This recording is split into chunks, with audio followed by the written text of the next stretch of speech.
Welcome to ஜோலா kitchen. இன்றைக்கி Chettinad chicken gravy செய்யலாம் வாங்க. எப்படி இருக்குது பாருங்கள். அதுக்கு தேவையான பொருட்கள் மிளகாய், மல்லி, ஏலக்காய், கிராம்பு, அன்னாசி மொக்கு, ஜீரகம், பெருஞ்சீரகம், மல்லி, 4 கடலப்பருப்பு, 5-6 மிளகாய் போட்டிருக்கேன். ஏன்னா இந்த கிரேவி கொஞ்சம் காரமாக இருந்தால் தான் நல்லாயிருக்கும். நாங்கள் கொஞ்சம் காரம் தூக்கலாக சாப்பிடுவோம். அதனால் நான் கொஞ்சம் 5 மிளகாய் போட்டிருக்கேன். அதில் எல்லாத்தையும் போட்டு கருகாமல் வறுத்து பொடி பண்ணிக்கலாம். இப்போ வாசனை பொருள் எண்ணெய் ஊற்றி வாசனை பொருள்கள்லாம் பொரிஞ்சிட்டு இதில் சின்ன வெங்காயம் சேர்த்துப்போம். சின்ன வெங்காயத்தை சேர்த்து நல்லா சுருளை வதக்கிக்கலாம்.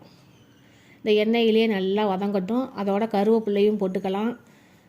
அதன் பிறகு நான் 2 தக்காளியை கொரன்னு ரொம்ப நைஸாக அரைக்காமல் கொரன்னு அரைச்சிருக்கேன். ஏன்னா இது கிரேவி தொக்கு மாதிரி வரும், நல்லாயிருக்கும் சாதத்தில் போட்டு சாப்பிட்றதுக்கு. அதுக்காக தான் இதை நான் அரைச்சி சேர்த்துருக்கேன்.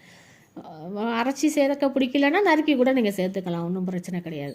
அடுத்தது இஞ்சி பூண்டு பேஸ்ட்டு சேர்த்துப்போம். கொஞ்சம் தண்ணியாக அரைச்சிட்டேன். அதை போட்டு நல்லா வதக்கிக்கலாம்.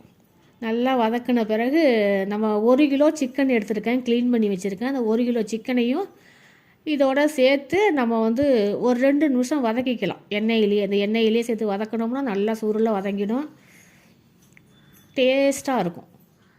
1 கிலோ சிக்கன் எடுத்துருக்கேன், பிராய்லர் சிக்கன் தான் இது. இந்த செட்டிநாடு சிக்கன் சூப்பராக இருக்கும் இது. ஆனால் சத்த காரமாக மட்டும் வச்சு சாப்பிட்டிங்கன்னா அருமையாக இருக்கும். சூடான சாதத்தில் போட்டு சாப்பிட்டோம்னா சாப்பிட்டுக்கிட்டே இருக்கலாம். இப்போ நல்லா வதக்கிடுவோம். அதை நல்லா வதங்கிடுச்சு. அடுத்தது நம்ம பொடி பண்ணி வச்சுருக்க ஸ்பைசஸ் எல்லாத்தையும் போட்டுக்கலாம். அதில் நான் கொஞ்சோண்டு தனி மிளகாத்தூள், வீட்டில் அரைச்சா தனி மிளகாத்தூளும் கொஞ்சம் சேர்த்துருக்கேன். தேவையான அளவு உப்பு சேர்த்துருக்கேன். அந்த தக்காளி அரைச்சோம்ல, அந்த மிக்சியை கொஞ்சம் தக்காளி ஒட்டிக்கிட்டு இருக்குது. அந்த மிக்சியில் கொஞ்சம் தண்ணியை ஊற்றி கலக்கி அதையும் இதோட சேர்த்துப்போம். சேர்த்துட்டா இதுக்கு தேவையான போதுமான தண்ணி அதுதான். அந்த தண்ணி போதுமானது இது. அப்புறம் அது சிக்கன்லேருந்து வேறு கொஞ்சம் தண்ணி வரும்ல, அதுலேயே இது நல்லா மலர வெந்துடும். இப்போ மூடி போட்டு வேக வச்சிட்டோம். வெந்ததுக்கப்புறம் பாருங்கள் நல்லா பூவாக வெந்துருச்சு. நான் எப்பொழுதுமே செட்டிநாடு சிக்கன் கிரேவியில் நான் கொஞ்சம் தேங்காய் சேர்ப்பேன். ஏன்னா நிறைய காரம் சேர்த்துருக்கேன், அதை பேலன்ஸ் பண்ணும். கொஞ்சம் கிரேவி ஸ்டைலில் இருக்கும். அது நைட்டுக்கும் நான் கொஞ்சம் யூஸ் பண்ணிப்பேன். அதுக்காக நான் அதை தேங்காய் சேர்ப்பேன். டேஸ்ட்டு சூப்பராக இருக்கும். ஆனால் பாருங்கள் எப்படி இருக்குன்னு. இந்த வீடியோ பிடிச்சிருந்தால் லைக் பண்ணுங்கள், ஷேர் பண்ணுங்கள், சப்ஸ்கிரைப் பண்ணுங்கள்.